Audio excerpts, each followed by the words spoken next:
ఈజీగా మైక్ మీకు ఇవ్వనే ఇవ్వం. Our heart swells with pride when we call Prakash Raj గారు. అలాంటి ఒక నటుడు వాళ్ళ మన మధ్య ఉండడం చాలా చాలా సంతోషంగా ఉంది sir. Waiting to hear from you.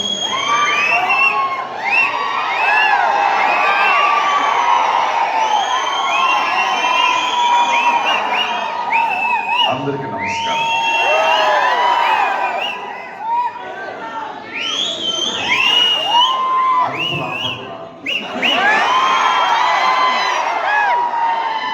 చక్కగా 2 మాటలు మాట్లాడారు.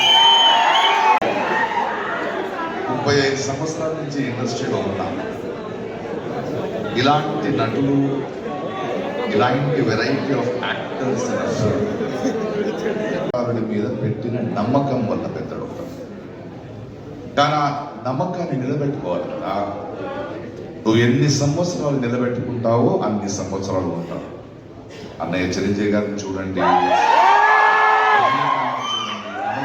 చూడండి, మణిరత్నం గారిని చూడండి, అమితాబ్ బచ్చన్ని చూడండి.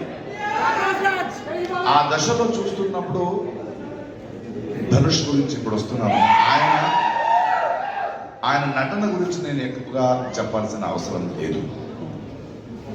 కానీ 20-25 సంవత్సరాల ముందు నేను చూసిన ధనుష్ మొదటి సినిమా చేసేటప్పుడు ఆయన చూస్తూ ఇలా ఉన్నాడు పక్కగా. ఆ సినిమాలో ఒక డైలాగ్ ఉంది, ఏదైనా ఒక 10 కేజీల మాంసం 20 కేజీల ఎముకలు పెట్టుకుని ఏం చేస్తావరా. కానీ 25 సంవత్సరాల్లో ఒక నటుడు తన ఈ ప్రస్థానంలో తను పనిచేసిన దర్శకుడు, తెలుగు రాఘవం ఉండొచ్చు, వెట్రిమారన్ ఉండొచ్చు, హిందీ సినిమా ఉండొచ్చు, బాలీవుడ్ సినిమా ఉండొచ్చు, ఎన్నో రకాల పాత్రలు చేస్తూ తనలో వచ్చిన మార్పు, తను చేస్తున్న పని, తన వల్ల ఆ పని వల్ల తను అందం అవ్వడం, ఒక వ్యక్తిత్వం అవ్వడం చూస్తున్నాడు.